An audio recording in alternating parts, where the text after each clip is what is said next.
আসসালামু আলাইকুম। শুরু করছি আমি তো ভালোবাসি তোকে পর্ব ১২ লিখেছেন সালমা চৌধুরী। সময় চলে যাচ্ছে নিজস্ব গতিতে, মাঝখানে কেটে গেছে বেশ কিছুদিন। আবিরের ব্যস্তময় দিন কাটছে। এই সপ্তাহে নির্বাচন, তানভীরকেও ব্যস্ততায় বেড়েছে ৩ গুণ। নির্বাচনের কাজে এতটাই ব্যস্ত, কখনো রাত ২-৩টায় বাসায় ফিরে, কখনো বা ফিরেই না। নিজস্ব বাইক থাকতে এখন তেমন একটা সমস্যা হচ্ছে না। বাইক কেনার পর বাসায় টুকিটাকি সমস্যা হলেও সবকিছু আবিরই সামলে নিয়েছে।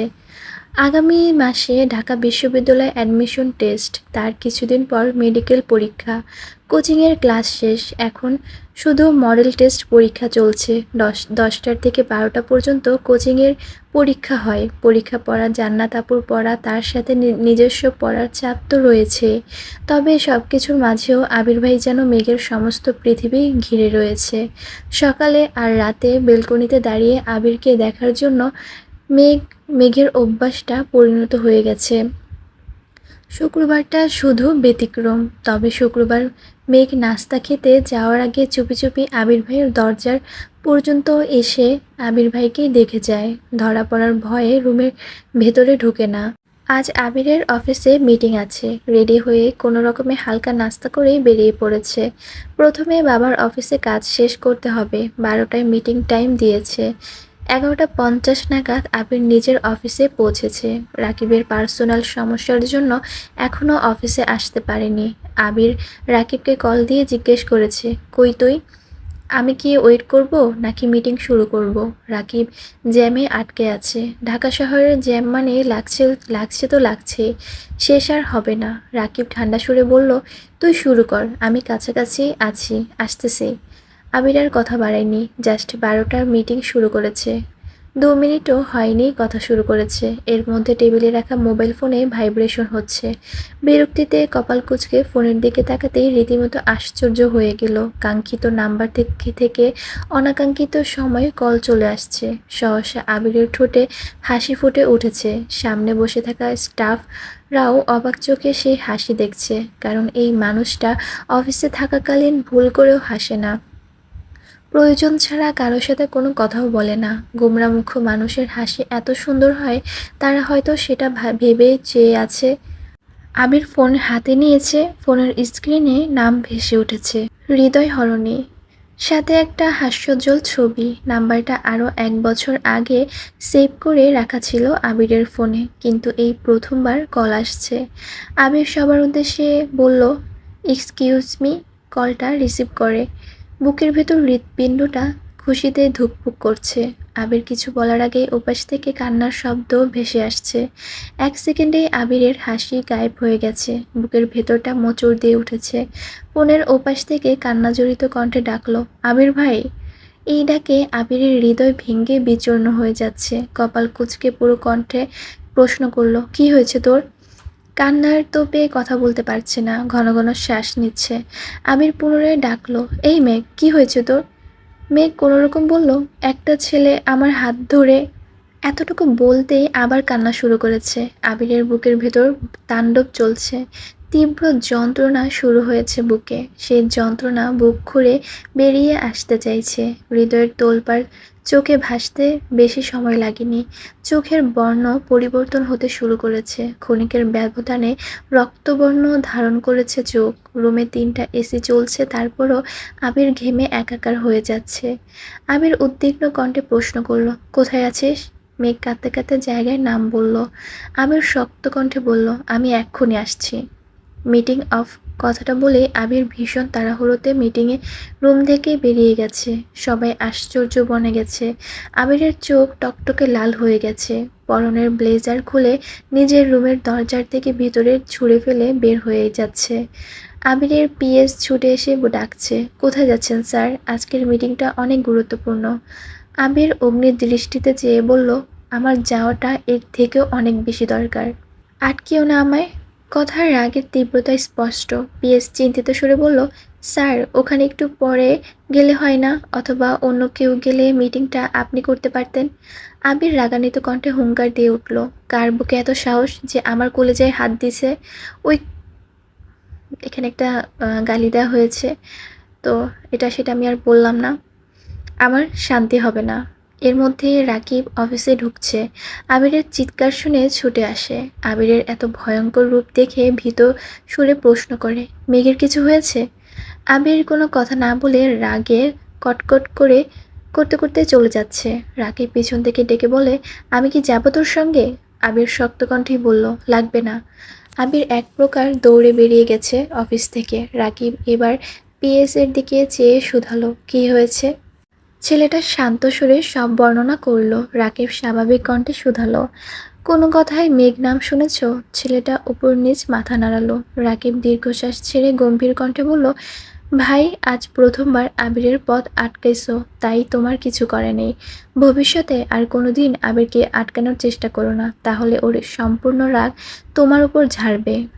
আবিরের পৃথিবীর 99% জুড়ে মেঘ আছে, বাকি 1% তার পরিবার, আমরা, অফিস, সব কিছু। যা বলেছে তাই করো, মিটিং অফ রাখো। ছেলেটা ভীতু কণ্ঠে প্রশ্ন করল, মেঘ কি স্যারের গার্লফ্রেন্ড? রাকিব মৃদু হেসে উত্তর দিল, শুধু গার্লফ্রেন্ড হলে বোধহয় এত কিছু করতো না।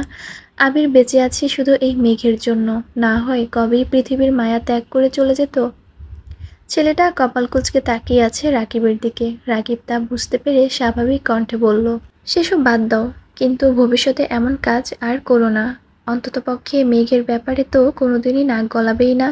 তাহলে দেখবা তুমি আছো কিন্তু তোমার নাক নেই। So be careful. যতটা কুল আর শান্ত আবিরকে দেখো, সে এতটা শান্তও নয়। রাকিব চিন্তিত সুরে বিড়বিড় করে নিজের কেবিনে যাচ্ছে। আল্লাহ জানে কোন বিপদে আছে। জ্যামের জন্য মেইন রোড দিয়ে যাওয়া অসম্ভব। অনেকটা রাস্তা ঘুরে আবির ঘটনাস্থানে এসে পৌঁছেছে। মেঘ একটা বেঞ্চে বসে কাঁদছিল। আশেপাশে 2-3টা লোক দাঁড়িয়ে আছে। আবিরকে বাইক থেকে নামতে দেখে মেঘ দৌড়ে গিয়ে আবিরকে জড়িয়ে ধরে হাউমাউ করে কান্না শুরু করেছে। একটা মেয়ের মনের বিরুদ্ধে কোনো কিছু ঘটলে সেটা বহিঃপ্রকাশ ঘটে আপন মানুষের সামনে। মেঘের ক্ষেত্রেও এমনটাও ঘটেছে। আবিরকে দেখে যেন নিজের প্রাণ ফিরে পেয়েছে, তাই সব শক্তি ঢেলে দিয়েছে আর কাঁদছে। আবির এক হাতে হিজাবের উপর দিয়ে মেঘের মাথা আঁকড়ে ধরে রেখেছে, অন্য হাতে মুষ্টিবদ্ধ করে দাঁতে দাঁত চেপে আছে। নিজের সবটা রাগ হজম করে শান্ত সুরে বলল, কিছু হবে না, আমি আছি তো, একটু শান্ত হও প্লিজ। কয়েক মুহূর্ত চলে এই বাঁধহীন কান্না। কিছু সময় পর মেঘ বুঝতে পারে এভাবে আবির ভাইকে জড়িয়ে ধরা ঠিক হয়নি। সঙ্গে সঙ্গে মেঘ নিজে থেকে সরে দাঁড়ায়। মেঘের কান্না জড়িত মুখ আবিরের সত্তাকে নাড়িয়ে দিয়েছে। মেঘের চোখ মুখ ফুলে গেছে, সারা মুখে রক্তচাপ বেড়ে গেছে, যার ফলে গাল, নাক, থুতনি সব লাল হয়ে আছে। আবির দীর্ঘশ্বাস ছেড়ে দুহাত মেঘের চোখ মুছে ভারী কণ্ঠে শুধালো, কোন ছেলেটা?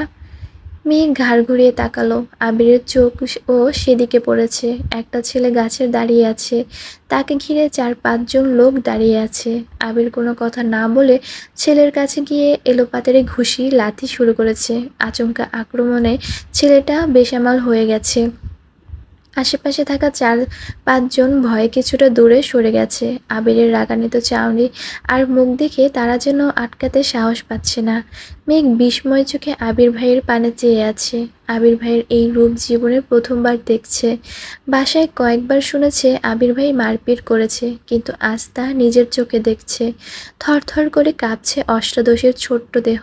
ছেলেটার নাক মুখ দিয়ে রক্ত গড়িয়ে পড়ছে, কিন্তু আবির 1 সেকেন্ডের জন্য থামছে না। ছেলেটা প্রথম কয়েকবার আটকানোর চেষ্টা করলেও এখন তার নিথর দেহ পড়ে আছে। এই সময় পুলিশের গাড়ি এসে থামে। 2 জন কনস্টেবল গাড়ি থেকে নেমে দ্রুত এসে আবিরকে আটকানোর চেষ্টা করছে। 4-5 জন লোকের মধ্যে একজন এসপি স্যারের কাছে গিয়ে বলে, স্যার, আমি আপনাকে কল করেছিলাম, কিন্তু হুট করে এই ছেলে এসে এভাবে মারতে শুরু করেছে। এসপি স্যার দ্রুত আবিরের কাছে গিয়ে বলে, থামুন, আপনি এভাবে মারছেন কেন? আমাদের বিষয়টা দেখতে দিন। 2 কনস্টেবল সাথে আরও কয়েকজন লোক আবিরকে টেনে হিঁচড়ে ছেলেটার থেকে দূরে সরিয়ে নেয়। এসপি স্যার ছেলেটাকে একটু দেখে তারপর আবিরের দিকে তাকিয়ে বলে, সঙ্গে সঙ্গে কপাল কুঁচকে প্রশ্ন করে, তুমি ইকবালের ভাইপো না? আবির তখনও রাগে ফুঁসতে থাকে, দাঁতে দাঁত চেপে রাগ হজম করার চেষ্টা করছে, তার সাথে ঘন ঘন নিঃশ্বাস নিচ্ছে। এসপির কথা শুনে ওনার দিকে তাকিয়ে রাগান্বিত কণ্ঠে উত্তর দিল, জি। এসপির এবার স্বাভাবিক কণ্ঠে জিজ্ঞেস করে, তুমি বিদেশ ছিলে না এত বছর? আবিরই তো নাম তোমার। আবির কপাল কুঁচকে পুনরায় উত্তর দিল, জি।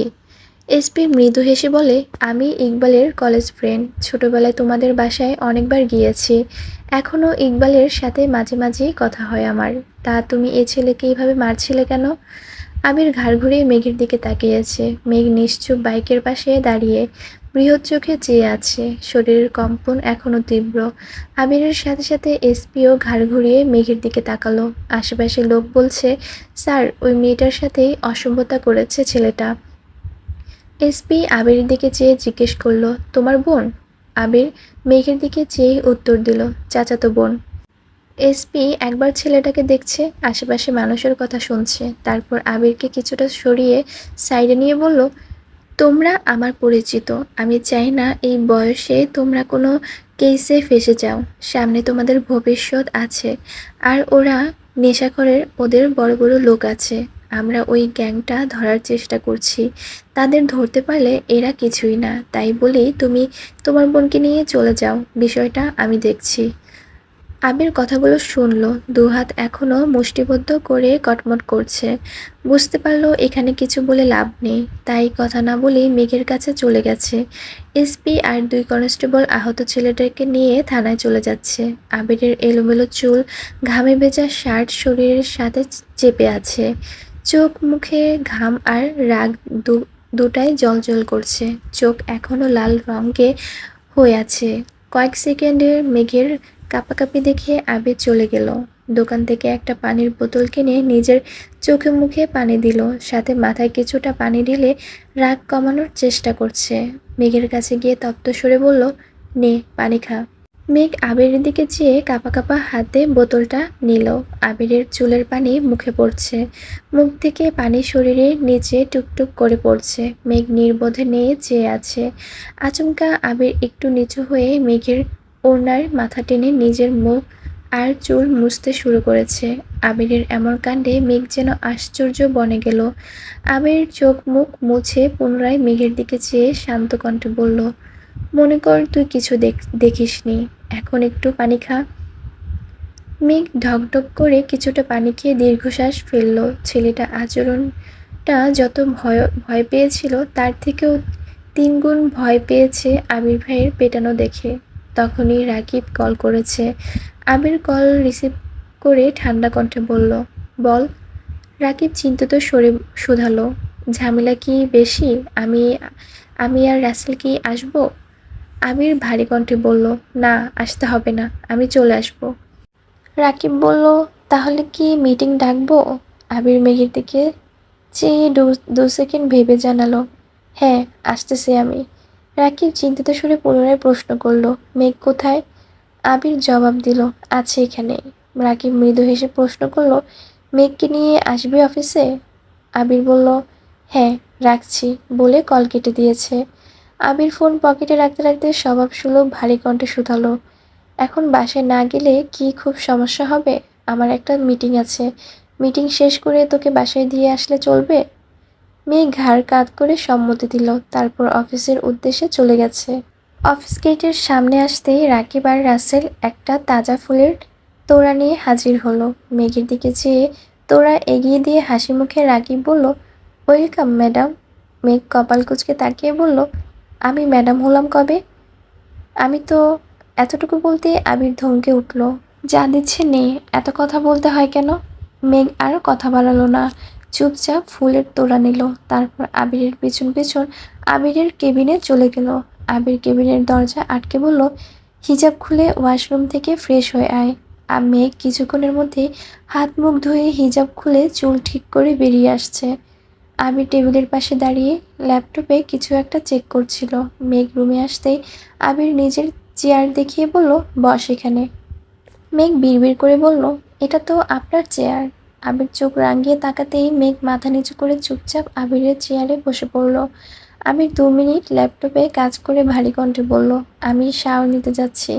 কেউ ডাকলে দরজা খোলার দরকার নেই, তুই নিজের মতো রেস্ট নে। আবির 5 মিনিট শাওয়ার দিয়ে কোমরের টাওয়াল জড়িয়ে ওয়াশরুম থেকে তাড়াহুড়ো করে বেরিয়েছে। চোখে মুখে চিন্তার ছাপ।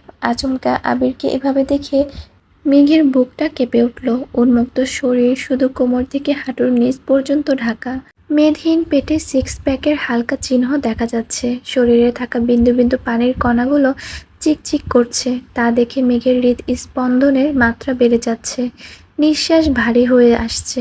আবির এসে চেয়ারের দু হাতল চেপে মেঘের ঘনিষ্ঠ হয়ে মেঘের দিকে তাকালো। মেঘও বিস্ময় চোখে চেয়ে আছে আবিরের চোখের দিকে। এই চোখের ক্রোধ এখনো কমেনি। এত কাছে আসাতে আবিরের নিঃশ্বাস ছুঁয়ে দিল মেঘের লালিত মুখমণ্ডলে। মেঘের রক্ত সঞ্চালন বেড়ে যাচ্ছে। মনে হচ্ছে মেঘের শিরা উপশিরায় তুফান চলছে। আবিরের দৃষ্টি মেঘের নেত্রে নিবদ্ধ। কণ্ঠ চারগুণ ভারী করে শুধালো, ওই ছেলে তোর হাত ছাড়া অন্য কোথাও ছুঁয়েছিল? আবিরের প্রশ্ন মেঘের কর্ণপাত হলো কি না কে জানে। খানিকটা সময় সময় পর মেঘ চিবুক নামাতে নিল। আবির দু আঙ্গুল আটকে দেয়। মেঘ পুনরায় আবিরের মুখের পানে তাকায়। চোখে মুখে ক্রোধ স্পষ্ট। আবির পুনরায় রাগান্বিত কণ্ঠে প্রশ্ন করল, বল শুধু, আর কোথায় ছুঁয়েছে? ওই বেয়াদবটারে আমি কবর দিয়ে আসবো। আবির ভাইয়ের মুখে ভয়ঙ্কর কথা শুনে মেঘের শরীর কেঁপে উঠল। ঢোক গিলে কাঁপা কাঁপা কণ্ঠে বলল, আর কোথাও ছুঁইনি। আবির ভারী কণ্ঠে প্রশ্ন করল, সত্যি তো? মেঘ আস্তে করে বলল, সত্যি। এর মধ্যে দরজায় রাসেল ডাকছে, আবির মিটিংয়ের সময় হয়ে যাচ্ছে। আবির এবার দীর্ঘশ্বাস ছেড়ে মেঘের থেকে দূরে সরে দাঁড়ালো। টেবিলের উপর রাখা ফোনের টাইম দেখে নিল। একটা শার্ট আর প্যান্ট পরে রেডি হয়ে চলে যাচ্ছিল। দরজা পর্যন্ত গিয়ে থমকে দাঁড়ালো। মেঘের দিকে চেয়ে বলল, দরজাটা ভেতর থেকে বন্ধ করে রাখ। কফি আর নাস্তা দিতে বলে যাচ্ছি। দরজা থেকে নিবি, কেউ ভেতরে যেন না ঢোকে। আমি মিটিং শেষ করে আসছি। আবির চলে গেছে। কিছুক্ষণের মধ্যেই আবিরের পিএস কিছু খাবার আর এক কাপ কফি নিয়ে আসছে। মেঘ নাক পর্যন্ত ওড়না টেনে মাথা নিচু করে খাবারগুলো নিল। তারপর দরজা বন্ধ করে ওড়না সরিয়ে রুমটা ভালোভাবে দেখছে। দেয়ালে কিছু কিছু মোটিভেশন লেখা, তার সাথে একটা দেয়ালে দুটা হাতের ছবি আঁকা। যে ছবিতে আবির ভাইয়ের ফোনে মেঘ দেখেছিল। এতটা বড় হাতের উপর একটা পিচ্চির হাত শক্ত করে ধরা। নিচে দুটো লাইনও লেখা, আমার দেহে প্রাণ আছে যতদিন, এই হাত ছাড়ব না আমি ততদিন। তার নিচে ডি লেখা। অক্ষর দেখে মেঘ কপাল কুঁচকে চেয়ে আছে। মাথায় কিছুই ঢুকছে না। ডি দিয়ে কার নাম হতে পারে? মেঘের, আর মেঘের নাম এম দিয়ে, জান্নাত আপুর নাম জে দিয়ে। মেঘ বিড়বিড় করে বলল, তাহলে কি জান্নাত আপুর অন্য নাম আছে নাকি? হাবিজাবি অনেক চিন্তায় মেঘের মাথায় ঘুরছে। হঠাৎ মনে হলো, আচ্ছা আমার নাম তো মাহাদিবা, দিবা নাম তো ডি দিয়ে শুরু, তাহলে কি আমি? কিন্তু এই জীবনে আবির ভাইয়ের সাথে আমার কখনো সুসম্পর্ক ছিল বলে তো আমার মনে হয় না। তাহলে বোধহয় আমি না, অন্য কেউ। সব কিছু ভালোই থাকে, কিন্তু জান্নাত আপু বা আবির ভাইয়ের জীবনে অন্য কেউ আছে, এটা ভাবলেই যেন মাথা গরম হয়ে যায় মেঘের। তার সাথে ওই ছেলের ঘটানো কাণ্ড তো মাথা আছে। মেঘ চেয়ারে বসে কফিটা কোনো রকমে খেলো। মাথা ব্যথার জন্য কিছুই ভালো লাগছে না। বেশি কান্না করেছে, যার ফলে মাথা ব্যথাটাও অনেক বেশি হচ্ছে। কফিটা শেষ করে মেঘ টেবিলের উপর মাথা রেখে চোখ বন্ধ করে বসে আছে। ঘণ্টাখানেক পর আবির এসে ডাকছে, মেঘ। মেঘ দ্রুত গিয়ে দরজা খুলে আবার চেয়ারে বসে পড়ল। মাথা ব্যথার জন্য বসে থাকতে পারছে না। পুনরায় টেবিলে মাথা রেখেছে। আবির রুমে ঢুকে কপাল কুঁচকে তাকালো। টেবিলের উপর সব খাবারই পড়ে আছে, শুধু কফিটাই খেয়েছে। মেঘের কাছে গিয়ে ঠান্ডা কণ্ঠে শুধালো, মাথা ব্যথা করছে? মেঘ ওভাবে উত্তর দিল, হ্যাঁ। আবির মেঘের দিকে তাকিয়ে ভারী কণ্ঠে শুধালো, খাসনি কেন কিছু? মেঘ মুখ তুলে তাকালো, তারপর মন খারাপ করে উত্তর দিল, খেতে ইচ্ছে করছে না। মেঘ পুনরায় প্রশ্ন করল, আমরা বাসা যাব না? আবির গম্ভীর কণ্ঠে বলল, এই যে খাবার দিয়ে গেলাম, কিছুই খাসনি, বাসা গিয়েও তো খাবি না, তাই তোকে খাইয়ে তারপর দিয়ে আসবো। আবির পিএসকে ডেকে এক প্যাকেট কাচ্চি আর ওষুধ আনতে বলেছে। আবির ফোন বের করে মামুনিকে কল দিল। হালিমা খান কল রিসিভ করতে আবির সালাম দিল। হালিমা খান সালামের উত্তর দিয়ে স্বাভাবিক কণ্ঠে শুধালেন, কিরে এ সময় কল দিলে যে, কোনো দরকার? আবির ঠান্ডা কণ্ঠে বলল, মেঘ আমার অফিসে আছে, এটা জানানোর জন্যই তোমাকে কল দিয়েছি। গাড়ি জ্যামে আটকে ছিল, তাই আমি গিয়ে নিয়ে এসেছি। আমার একটু কাজ আছে, শেষ করে ওকে নিয়ে বাসায় ফিরবো। আর আঙ্কেলকে বলেছি গাড়ি নিয়ে বাসায় চলে যেতে। একসাথে কথাগুলো বলে তারপর থামলো। হালিমা খান হাসি মুখে উত্তর দিলেন, আচ্ছা ঠিক আছে, মেঘ জ্বালালে মাথায় গরম করিস না বাবা, কাজ শেষ করে চলে আসিস। আবির মৃদু হেসে বলল, সমস্যা নাই, তুমি চিন্তা করো না। কল কাটতেই মেঘ বলল, আপনি আম্মুকে বললেন না কেন? আবির মেঘের দিকে তাকিয়ে উত্তর দিল, সব কথা সবসময় সবাইকে বলতে হয় না। মেঘ কিছুই বলছে না, চুপচাপ বসে আছে। এর মধ্যে তানভীর মেঘের নাম্বারে কল দিয়েছে। মেঘ রিসিভ করার আগেই আবির মেঘের ফোন নিয়ে রুম থেকে বেরিয়ে গিয়ে তানভীরের সাথে কথা বলেছে। রুমে এসে মেঘের ফোন টেবিলের উপর রেখে পাশের চেয়ারে বসে গম্ভীর কণ্ঠে প্রশ্ন করল, কী হয়েছিল তোর সাথে? সম্পূর্ণ ঘটনা বল। মেঘ ঢোক গিলে ধীরে ধীরে বলা শুরু করলো, কিছুদিন যাবৎ কয়েকটা ছেলে কোচিংয়ের সামনে দাঁড়িয়ে থাকে, সিগারেট খায়, আরও কী খায়, আর মেয়েদেরকে উল্টাপাল্টা কথা বলে। অনেক স্টুডেন্ট একসাথে বের হয়, তাই কোচিংয়ের সামনে দাঁড়ানো যায় না। এজন্য আমি আর বন্যা প্রতিদিন বের হয়ে একটু সাইডে দাঁড়াই। আমাদের গাড়ি আসলে আমি চলে যাই, বন্যাও চলে যায়। কিন্তু বন্যা জ্বর সর্দি, এজন্য গতদিন আসেনি, আজও আসতে পারেনি। কোচিং থেকে বের হয়ে আমি অন্যান্য দিনের মতোই সাইডে দাঁড়িয়ে ড্রাইভার আঙ্কেলকে কল দিচ্ছিলাম। আঙ্কেল বলল জ্যামে আছে, একটু দেরি হবে। আমি যেন কোচিংয়ের ভেতরে বসি। আমি আবার যখন ঘুরে কোচিংয়ে যেতে নিব, তখনই কয়েকটা ছেলে পথ আটকে দাঁড়ায়। আমি সাইড দিতে বলেছি, কিন্তু মাতালের মতো কি যেন বলছিল। আমি ভয়ে উল্টো দিকে হাঁটা শুরু করেছি।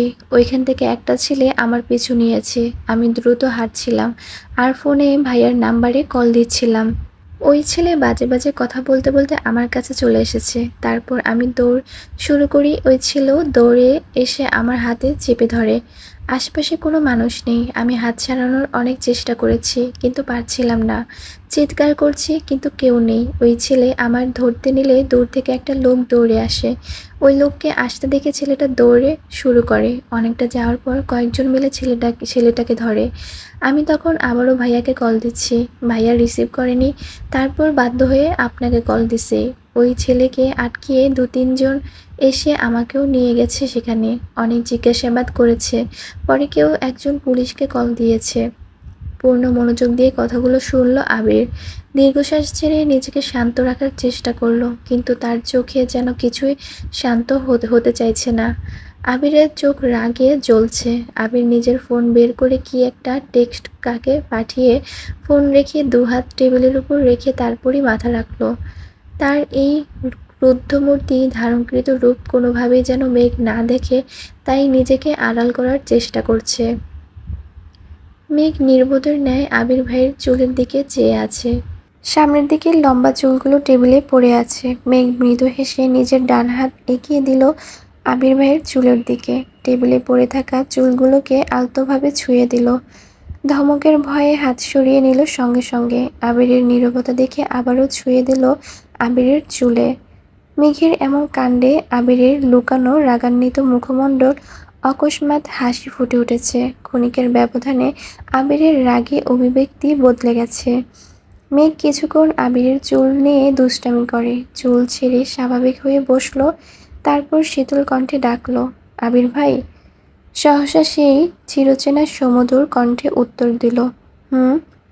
মেঘ কয়েক সেকেন্ড এই ডাক শুনে মুগ্ধ হয়ে রইল। তারপর ঢোক গিলে ভয়ে ভয়ে প্রশ্ন করল, দেয়ালে যে ডি লেখা, ডি দিয়ে কার নাম? আবির মাথা তুলে ভ্রু কুঁচকে মেঘের দিকে চেয়ে নিরুদ্দেশ কণ্ঠে বলল, হবে কোনো এক ঢঙ্গির। আবির কথা ঘোরানোর জন্য শক্ত কণ্ঠে বলা শুরু করলো, আজকের পর থেকে তোর কোনো ধরনের সমস্যা হলে বা যদি মনে হয় সমস্যা হতে পারে, সঙ্গে সঙ্গে আমায় কল দিবি। তানভীর ব্যস্ত থাকে, চাইলেও সব কিছু ম্যানেজ করতে পারে না, তাই তানভীরকে কল দেওয়ার আগে আমায় কল দিবি। আর কোচিংয়ে আপাতত তোর যেতে হবে না। কোচিংয়ে গেলে কেউ কিছু বলবে বা খারাপ আচরণ করবে তার জন্য নয়। তুই চাইলেই ওইখানে সব কয়টা ছেলে এখনই তোর পায়ে ধরে মাফ চাইবে, আর কোনোদিন কোচিংয়ের আশেপাশেও আসবে না। কিন্তু সমস্যা হচ্ছে, তুই তো এই বিষয়টা স্বাভাবিকভাবে নিতে পারবি না। তুই কোচিংয়ে যেতে আসতে ভয় পাবি, আমি চাই না। আজেবাজে প্রেশার দিয়ে নিজের মাথাটা হ্যাং করে রাখিস। তার থেকে কোচিংয়ের রুটিন অনুসারে পড়বি। আমি প্রশ্ন নিয়ে আসবো, জান্নাত তোর পরীক্ষা নেবে। দরকার হলে জান্নাত 3 ঘন্টার সময় নিয়ে পড়াবে তোকে। মেঘ আস্তে করে বলল, বেশি রাত হলে জান্নাত আপু কিভাবে যাবে? আবির কপাল কুঁচকে তাকালো, গম্ভীর কণ্ঠে উত্তর দিল, জান্নাতের চিন্তা তোর করতে হবে না, আগে নিজের চিন্তা কর। এর মধ্যে পিএস খাবার আর ওষুধ নিয়ে আসছে। মেঘকে খেতে দিয়ে আবির অফিসে বাকি কাজগুলো দ্রুত শেষ করছে। রাকিব আর রাসেলও সাথেও কথা বলে আসছে। পিএস ছেলেটা এক ফাঁকে আবিরের কাছে মাফও চেয়ে নিয়েছে। আবির সারাদিন যাবৎ রাগই ফুঁসছে। অফিসের সবার সাথেই হুটহাট রাগ দেখাচ্ছে। নিজের রাগ কন্ট্রোল করতে পারছে না। কয়েকবার চোখে মুখে পানিও দিয়েছে, তাতেও কাজ হচ্ছে না। মেঘ খাচ্ছে আর তার বিড়বিড় করে বলছে, আপনার জান্নাত আপুর প্রতি কেয়ারটা খুব তাড়াতাড়ি সরাতে হবে। কোথাও চান্স পেলে জান্নাত আপুর কাছে আর পড়বো না। তারপর আপনার কেয়ারও কমে যাবে। ধীরে ধীরে আমি নিজে আপনার প্রেমিকা হয়ে যাব। কথাগুলো বলতে বলতে মেঘের ঠোঁটে সহসা হাসি ফুটে উঠেছে। কাজ শেষ করে নিজের রুমে এসে মেঘকে হাসতে দেখে আবিরের সব রাগ নিমেষেই মিলিয়ে গেছে। মনে মনে ভাবছে, তোর ওই হাসিতে কি এমন জাদু আছে যে হাসি আমার সব রাগ এক মুহূর্তেই নিঃশেষ করে দিতে সক্ষম? মেঘ তাকাতেই আবির নড়ে উঠল। স্বাভাবিক কণ্ঠে বলল, রেডি হয়ে নে, বাসায় যাব। রুমে গিয়ে ডিরেক্ট ঘুমাবি, কাউকে কিছু বলার দরকার নেই। যদি কিছু বলতে হয় আমি বাসায় ফিরে বলবো। কয়েক ঘন্টায় সময় পার হওয়ার মেঘও অনেকটা স্বাভাবিক হয়ে গেছে। রুমে গিয়ে ফ্রেশ হয়ে ঘুমিয়ে পড়েছে। ঘন্টা দুয়েক পর চিল্লাচিল্লির শব্দে মেঘের ঘুম ভাঙে। করিডোর থেকে নিচে তাকিয়ে দেখে বাড়ির 3 কর্তা সোফায় বসা। 3 কর্তি কিছুটা দূরে দাঁড়িয়ে আছে। সোফা থেকে কিছুটা দূরে আবির ভাই দাঁড়িয়ে আছে। দেখে মনে হচ্ছে উনার মতো ভদ্র আর শান্ত ছেলে দ্বিতীয় আর নেই। আবিরের থেকেও কিছুটা দূরে দাঁড়িয়ে আছে তানভীর। আলী আহমদ খান চিৎকার দিয়ে উঠলেন, তোমাকে এতবার সাবধান করার পরও আবারও মারপিট কেন করেছ? বড় আব্বুর রাগান্বিত সুরে মেঘের শরীর কেঁপে উঠল। আবির ভাই তো জানাতে চায়নি, তাহলে বড় আব্বু জানলো কিভাবে? এই বাড়িতে আসার পর থেকে আবির ভাইকে প্রতিনিয়ত নিষেধ করা হচ্ছে, কিন্তু আজ তো মেঘ নিজের চোখে আবির ভাইয়ের ক্রোধ দেখেছে, মারপিট দেখেছে। আজ আবির ভাইয়ের কি হবে এটা নিয়ে ভাবনায় পড়ে গেছে মেঘ। অথচ আবির ভাইয়ের মধ্যে কোনো ভয় ডর কিছুই নেই। মেঘ সবেমাত্র ঘুম থেকে উঠেছে। এলোমেলো চুল আর ক্লান্ত মুখশ্রী নিয়ে ধীরে ধীরে সিঁড়ি বেয়ে কিছুটা নিচে নামলো। আবিরের নিরুত্তর থাকতে দেখে আলী আহমদ খান পুনরায় ধমকে উঠলেন, কথা কেন বলছো না? গুন্ডামি করার জন্য তুমি দেশে এসেছো? আবির ভনিতা ছাড়াই উত্তর দিল, এই বাড়ির মেয়ের গায়ে কেউ হাত দিবে, আমি তা সহ্য করতে পারবো না। আলী আহমদ খান পুনরায় বললেন, সহ্য করতে না পারা এক বিষয়, মারপিট করা অন্য বিষয়। মারপিট কেন করলা? লোকে কি বলবে? বিদেশ থেকে পড়াশোনা করে দেশে ফিরেছে ছেলে, সে এখন রাস্তাঘাটে মারপিট করে?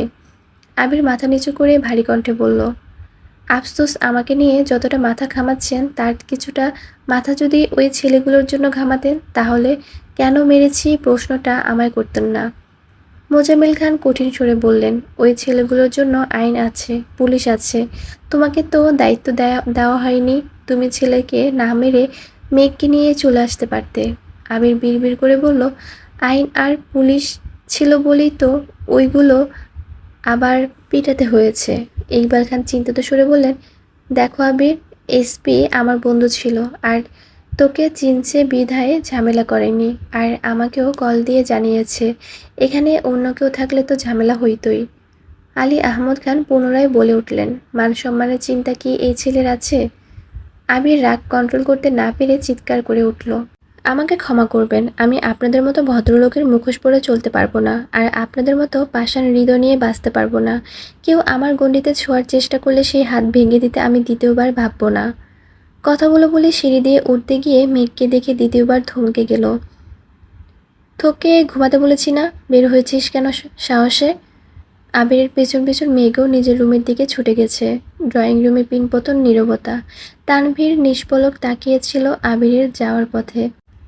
তানবীরের চোখের সামনে ভেসে উঠেছে কিছুক্ষণ আগে আবিরের ঘটনা তাণ্ডব। যে কয়টা ছেলে কোচিংয়ের সামনে ছিল সবটাকে ধরে এনে মেরে আধমরা করেছে। আর যে ছেলেটা মেঘের হাত ধরেছিল ওই ছেলেকে পুলিশ শাসিয়ে ছেড়ে দিয়েছিল। ওই ছেলেকে এনে ধারালো ছুরিতে ওই ছেলের হাত কেটেছে। গলা কাটার জন্য উঠে পড়ে লেগেছিল, কিন্তু রাকিব, রাসেল আরও কয়েকজন মিলে জোর করে আটকিয়েছে। আবিরের রাগ কন্ট্রোলের একমাত্র পন্থা হলো মেঘ। মেঘের কথা বলে অনেক কষ্টে আবিরকে শান্ত করে। রক্তে রঞ্জিত জামা পাল্টিয়ে বাড়ি ফিরিয়ে নিয়ে আসছে তানভীর। আর রাকিব, রাসেল সহ বাকিরা ওইগুলোরে হাসপাতালে নিয়ে গেছে। যেখানে দুপুরের রাস্তার সামান্য মারের কারণে বাড়ির মানুষের এত প্রশ্নের সম্মুখীন হতে হয়েছে, সেখানে বাড়ির মানুষ যদি দ্বিতীয় দফার মার সম্পর্কে জানতে পারে, তাহলে নিশ্চিতভাবে একজন হার্ট অ্যাটাক করবে। সকলের নীরবতা দেখে তানভীরও নিজের রুমের দিকে চলে গেছে। ঘণ্টাখানেক পর মেঘ চুপি চুপি নিজের রুম থেকে বেরিয়ে আবির ভাইয়ের রুমের দিকে যায়। আবিরের রুমে দরজা লাগানো, ভেতর থেকে রাগান্বিত কণ্ঠে হুঙ্কার শোনা যাচ্ছে। ফোনে হয়তো কাউকে ঝাড়ছেন। ভয়ে মেঘ দৌড়ে নিজের রুমে চলে গেছে। কয়েকদিন কেটে গেছে। আবির ইদানিং বাড়ির সবাইকে এড়িয়ে চলে, একসাথে খায় না। অফিসে গেলেও নিজের মতো কাজ শেষ করে চলে যায়। মেঘ তো ভয়ের সামনেই যায় না। গত 3 মাসে আবির ভাইয়ের এত রাগ সে আগে দেখেনি। আবির ভাইকে দেখলেই আতঙ্ক থাকে। ঠিকই, লুকে লুকে আবির ভাইয়ের যাওয়া আসা দেখে। মাঝখানে নির্বাচন হয়ে গেছে। তানভীরদের এমপি বিপুল ভোটে জয়লাভ করেছেন। সেই সুবাদে আগামীকাল খাওয়া দাওয়ার ব্যবস্থা করেছে। বাড়ির সবাইকে দাওয়াত দিয়েছে, কিন্তু বাড়ির মানুষ রাজনীতি পছন্দ করে না বিধায় তানভীর কাউকে বলেইনি। শুধু মেঘকে বলেছে যাওয়ার কথা। মিম বা আদিকে বললে ওরা বাসায় বাকিদের বলবে, আর বাকিদের বললে শুধু শুধু ঝাড়ি খেতে হবে। এমনিতেই আবিরের কথাতে ওনারা রেগে আছে, তাতে অবশ্য আবিরের কিছু যায় আসে না। এই পৃথিবীতে আবিরের কাছে সবচেয়ে মূল্যবান মা আর মেঘ। তাই মেঘের বিপরীতে যা খুশি থাকুক, তার কোনো কিছুতেই আবিরের আগ্রহ নেই। ভোরবেলা উঠেই তানভীর চলে গেছে। সব কিছু আগে থেকেই প্ল্যানিং করা। মেঘেদের বাসা থেকে কিছুটা দূরে একটা মোড় আছে। আবির অফিস থেকে ফিরে ওই মোড়ে দাঁড়াবে, মেঘ বেরিয়ে যাবে। প্ল্যান মোতাবেক সব হলো। আবির সাদা শার্ট আর কালো প্যান্ট ইন করে পরে চোখে সানগ্লাস লাগিয়ে পুরাই নায়ক সেজে আসছে। মেঘও পছন্দের একটা কালো রঙের জামা পরেছে। ইদানিং আবির ভাইয়ের পছন্দের কালারের গুলো মেঘ একটু বেশি পরেছে। দুজনকে একসাথে দেখলে যে কেউ ভাববে তারা কাপল। এমপির বাড়িতে এসে এমপির সাথে দেখা করে কথাবার্তা বলেছে। তারপর 3 ভাই বোন ছবি তুলেছে। সবশেষে খাওয়া দাওয়া করেছে। সেই অফিসের পর আজ আবির ভাই মেঘের সাথে স্বাভাবিক আচরণ করছে। এটা দেখে মেঘের মন উড়ু উড়ু করছে। প্রোগ্রাম শেষে মেঘ আর আবির চলে যাবে। তানভীর মেঘকে একটু দূরে নিয়ে কি যেন বলছিল। আবির কিছুটা এগিয়ে বাইকের কাছে যাচ্ছে। আচমকা এমপির মেয়ে হাজির হলো সামনে। এমপির মেয়ে হাসি মুখে জিজ্ঞেস করলো, আসসালামু আলাইকুম ভাইয়া, কেমন আছেন? আবির স্বাভাবিক কণ্ঠে উত্তর দিল, ওয়ালাইকুম আসসালাম, আলহামদুলিল্লাহ ভালো, তুমি কেমন আছো? মেয়েটা হেসে উত্তর দিল, আলহামদুলিল্লাহ অনেক ভালো। আব্বু এমপি হয়েছে, আর ক্রেডিট তানভীর ভাইয়া সহ আরও অনেকের। আপনিও শুনেছি অনেক হেল্প করেছেন, তার জন্য ধন্যবাদ। আবির মৃদু হাসলো, আর কিছুই বলল না। মেয়েটা আবার প্রশ্ন করলো, ভাইয়া আপনার গার্লফ্রেন্ড কেমন আছে? আবির মৃদু হেসে উত্তর দিল, আলহামদুলিল্লাহ ভালো। তানভীর মেঘকে বিদায় দিয়ে ভেতরে চলে গেছে। মেঘ আবির ভাইয়ের দিকে তাকাতেই চোখে পড়ল একটা সুন্দরী মেয়ে আবির ভাইয়ের সাথে কথা বলছে। ভালোভাবে দেখতেই মনে পড়ল আবির ভাইয়ের ফোন থেকে ব্লক করা সে মেয়েটা, মানে এমপির মেয়ে। আবির ভাইয়ের সাথে কথা বলছে দেখে মেঘের মেজাজ খারাপ হয়ে যাচ্ছে। এক প্রকার দৌড়ে মেঘ আবির ভাইয়ের পাশে গিয়ে দাঁড়ালো। মেয়েটা মেঘের দিকে তাকিয়ে মুখ গোমড়া করে ফেললো। ঠান্ডা কণ্ঠে শুধালো, উনি কি আপনার গার্লফ্রেন্ড? এমপির মেয়ে এমন প্রশ্ন মেঘ ভ্যাবাচ্যাকা খেলো। তীব্র উৎসাহ নিয়ে তাকিয়েছে আবির ভাইয়ের চোখে মুখে। এ যেন আবির ভাইয়ের মনের কথা জানার বিশাল সুযোগ। এই সুযোগ সে হাতছাড়া করতে চায় না মেঘ। বৃহৎ নয়নে চেয়ে আছে আবির ভাইয়ের, চোখ মুখ নিরীক্ষণ করছে। আবির ভাই চোখের ইশারায় কিছু বললেন, সেটাও আজ বুঝে নিবে অষ্টাদশী। আবির মেঘের দিকে এক পলক তাকালো, পুনরায় চোখ সরিয়ে গম্ভীর কণ্ঠে বলল, না, ও আমার কাজিন। এই সামান্য কথায় অষ্টাদশের হৃদয় ভেঙে চূর্ণ বিচূর্ণ হয়ে গেছে। মেয়েটা হাসিমুখে মেঘকে এটা সেটা জিজ্ঞেস করছে। মেঘ মনের বিরুদ্ধে উত্তরগুলো দিয়েছে। মেয়েটা বিদায় নিয়ে চলে গেছে, কিন্তু মেঘ এক পাও নড়ছে না। ছলছল নয়নে চেয়ে আছে আবির ভাইয়ের দিকে। মনে মনে ভাবছে, আমি কি শুধুই মোহের পিছনে ছুটছি,